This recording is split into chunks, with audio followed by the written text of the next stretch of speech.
There we go.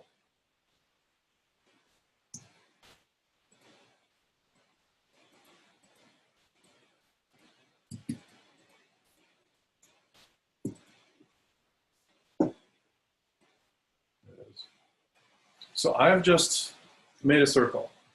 Now I'm going to use my brush with full 100, 100, oops, not mixture brush, just regular brush. So I'm going to tool my way back to the normal brush. Opacity 100, flow 100.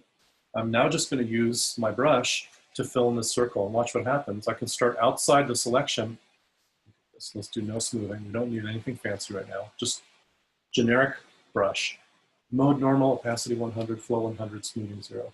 And if I start outside the circle, my mouse is down, nothing's happening, but now that I go inside the selection, I'm done. So I've just painted yellow inside the circle. I could have used something else. I could have used a paint bucket, but you know, let's say I'm starting this behavior of generative painting.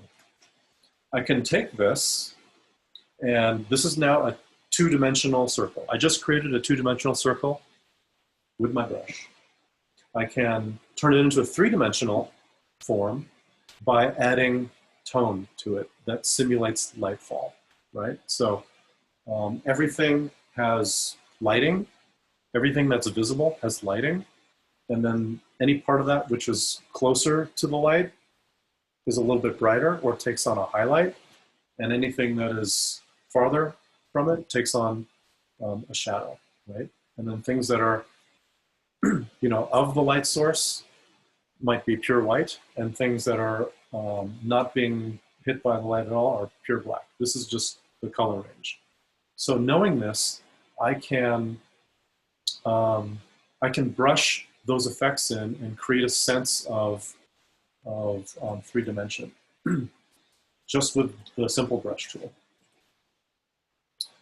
I see some chat here. Let's see. Yeah, okay, you guys are talking to each other. Great. So I'm going to do that. Let me put all this stuff in a group, because that's our intro. I'm going to create a new layer. You'll see why. And take the same tone. Oops.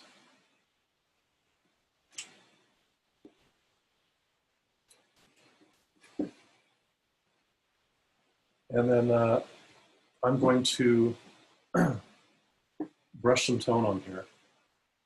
I'll just do a basic brush.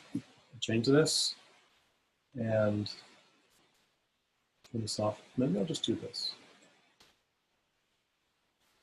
Right? I could do that. In fact, what I want to do instead is not do that. I'm going to find this yellow. I'm just going to find a yellow and find a tone that's brighter. Okay? I'm just going to pick my way to the brighter range. So now I've got a different yellow. And I'm just going to do that same thing. If I turn both of these on, I've started the process of throwing down a highlight layer, right? So if I keep on doing this, we'll go here, another layer, pick a different color, just keep going lighter. Change my brush size. Let's do one more.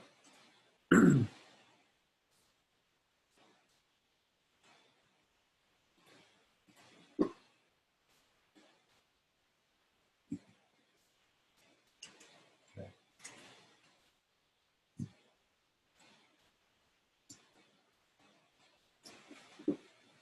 If I take these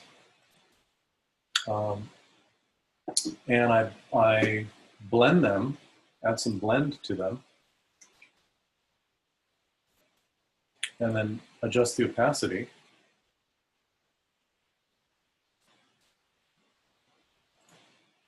I can further get these guys to to interact with each other. Maybe soft light.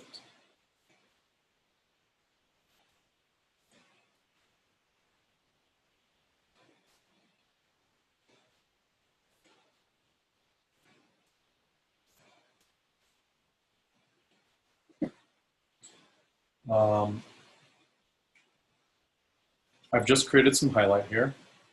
Maybe what I can do also is take the selection area, because I still have the circle selected. I'm going to invert it. So I'll go to select, inverse. It's going to take the selection and flip it around so that maybe I can take a darker tone and use my brush.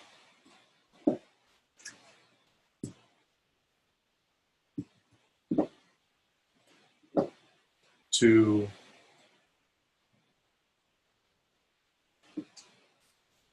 get a little bit of a base.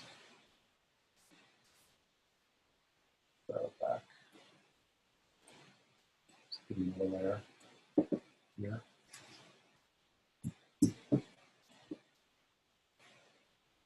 Okay. So I've just started the buildup of creating a 3D object. Let's take this and tone it back a little bit.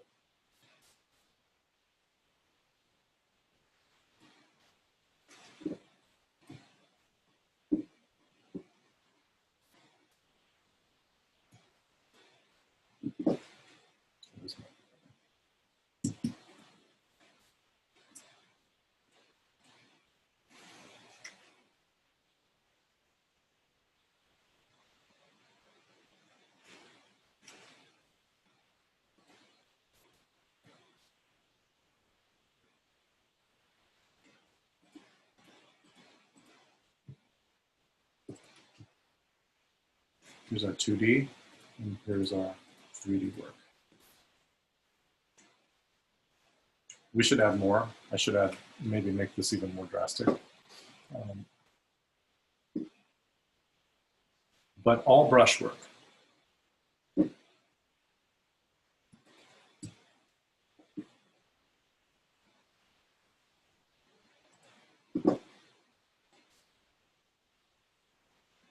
Let's try a different form. Let's pick some different colors.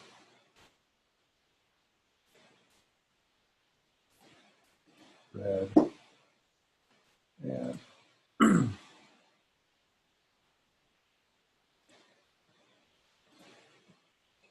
gold, and maybe some different methods too.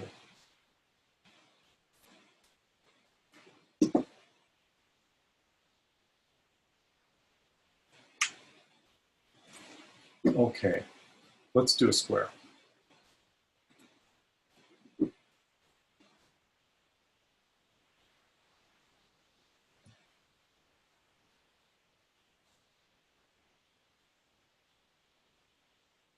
So here's our square. Oops, what happened? Let's get the brush.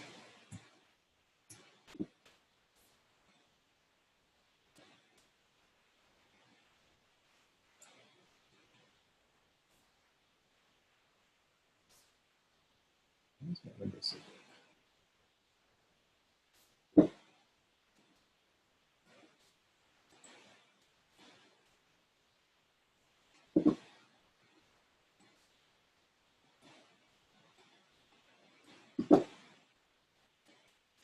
Okay. And let's paint it.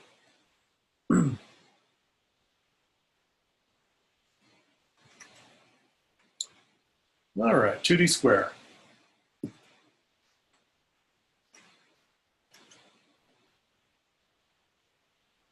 Well, how can we turn this into a 3D square? Anyone have any ideas?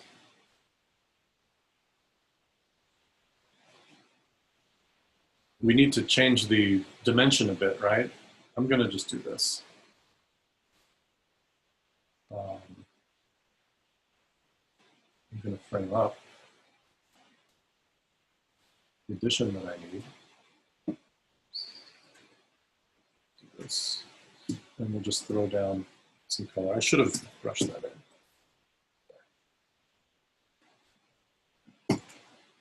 Now we need some way to give a sense of the shape here. Right? So maybe I'll use this tool again.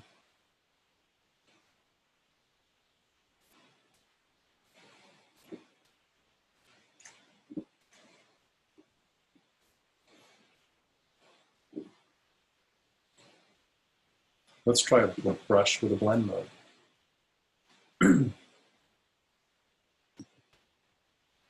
And I'll turn the flow way down.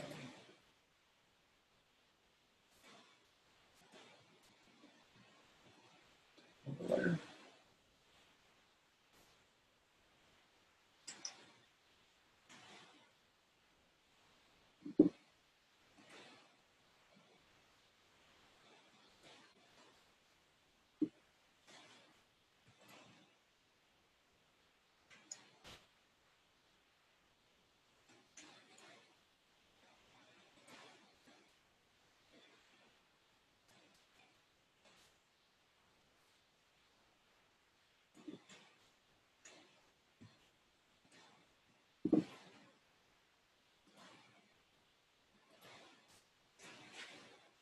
That's not bad.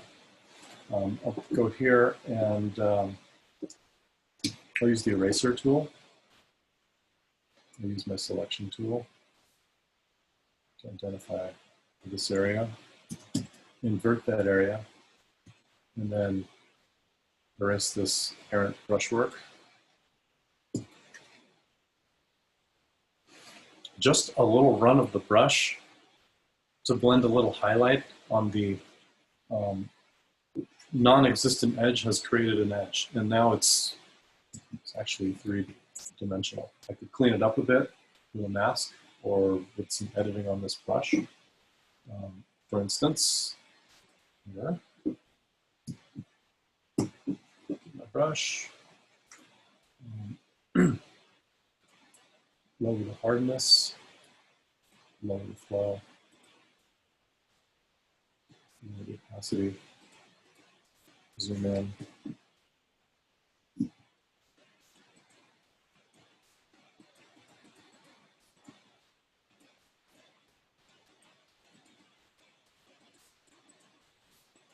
Just taking heat off of the edge here that I created. I like this part, the part that's creating these, the edges of this front face. But the whole thing is a trick, right? Because if I just throw this brushwork out, it's just a square. It's just a 2D blob of red.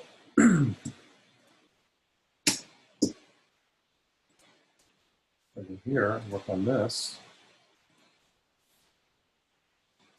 Just going to quickly mark up this so I can do something there.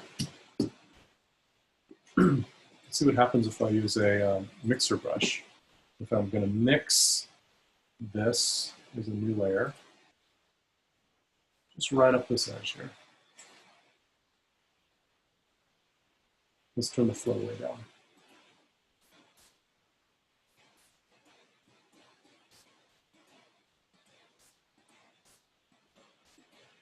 Looks like that even better.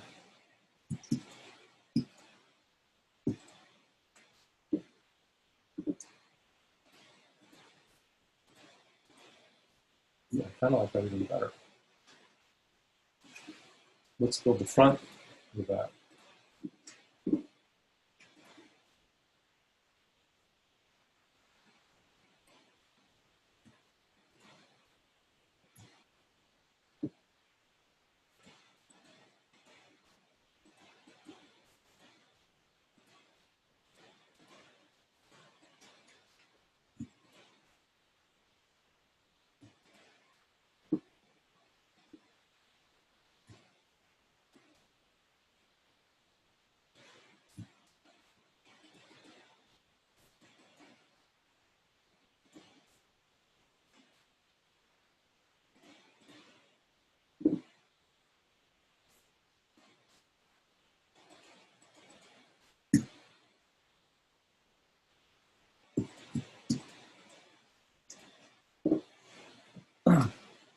So a little dash of a different tone mixed, and we've turned a 2D shape into a 3D shape. Try this. Try it with a circle. Try it with a square.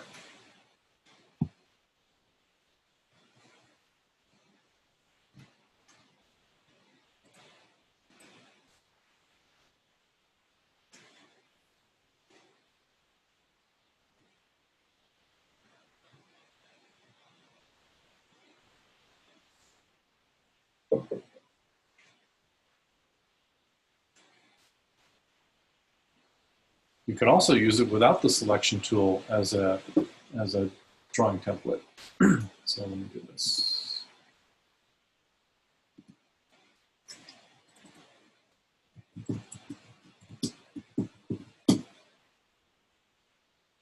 Turn this off.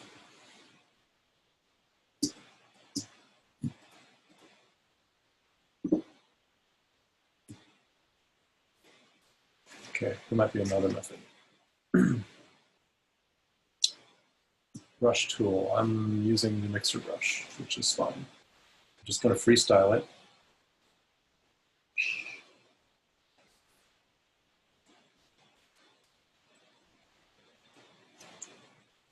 Yeah, I've just done that. Now I will subtract. The first method I was just adding, which is what you do with painting. What you do less with painting is subtractive painting, but I can do that.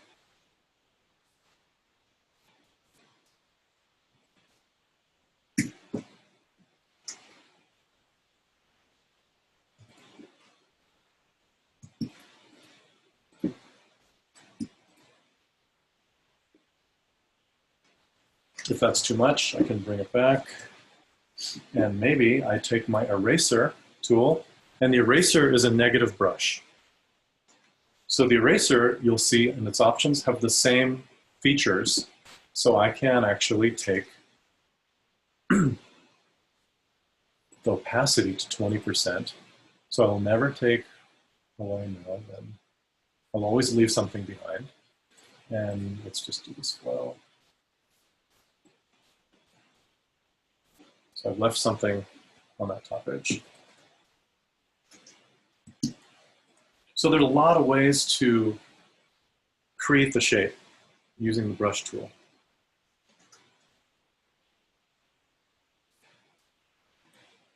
I kind of like this method better. Well, let's see. Let's take this and then blend it.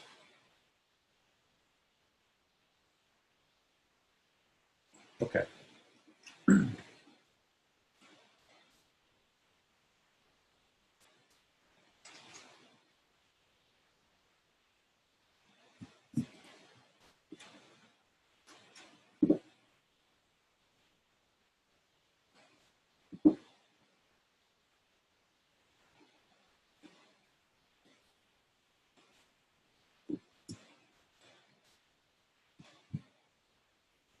And you can see the shape even better when you put a background color down. Because your main tones on your object now get to contrast against something.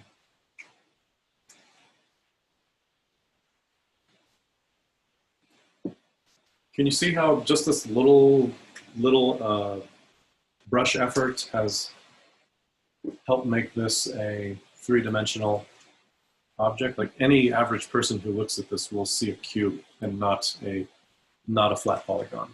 This is a flat polygon. This is a cube. Like we're forcing these shades on these apparent edges, which actually don't exist. We just put them there. Force the viewer to look at this in context with perspective. And that is the key to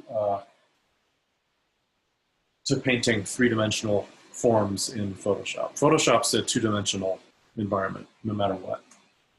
And that's why we're so interested in things like shadow and highlight and the variation of tones in this space, because it's what gives, ultimately, you control over achieving a sense of depth.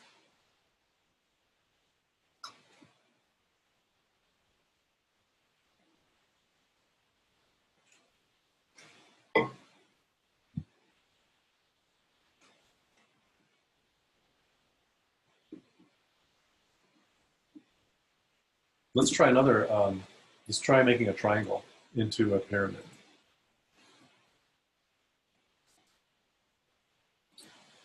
Okay, let's put all this in square.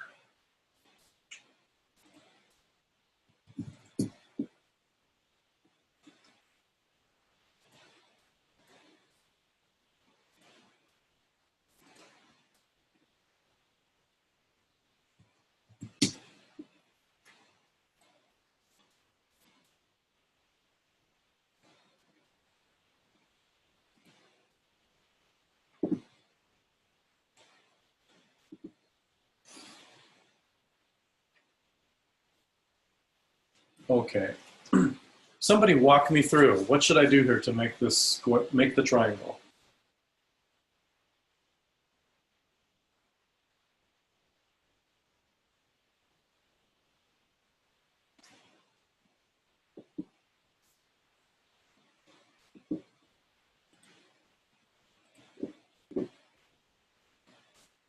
Anyone? I'm going to use this one, polygonal lasso tool, because I can just arbitrarily pick some points. Ta-da! And then I'm going to use my brush tool. I'm going to flip around to the regular brush, set normal mode, 100, 100, and then set maximum hardness. Generally, what I'm doing here, this basic setup is great for your base layers. We're always going to be doing base layers, and then on top of that, we'll elaborate with other tones that help us get shape. So I can make it really big. I can make it so big that I just get the triangle. So there's my triangle. To turn it into a pyramid, what do we need to do? We need to add a little bit of something here.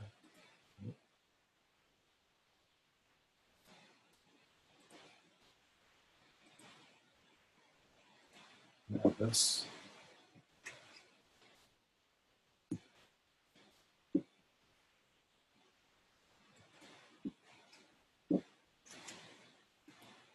So what is our perspective line now? Our perspective line is these 2 points.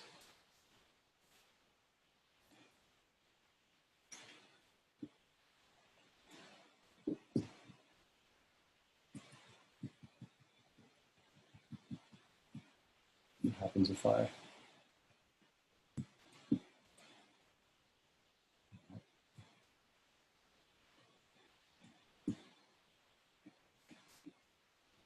what would happen?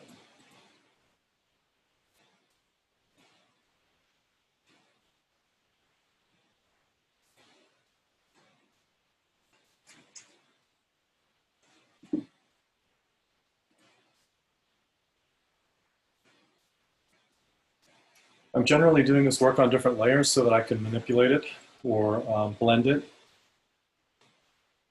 differently later. So I've got a color. Check my brush. Let's choose something really.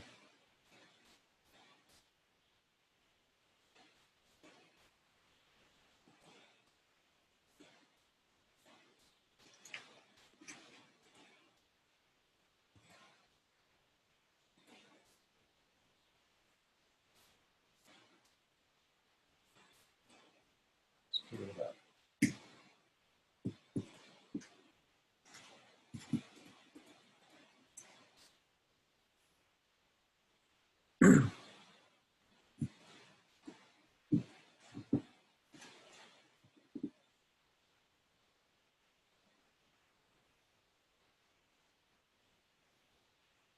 There's other ways I could do this. There are, but mainly I just wanted to demonstrate how few steps you could create for yourself to get a form going on your canvas. Right, here's the effect. It's going from 2D to 3D.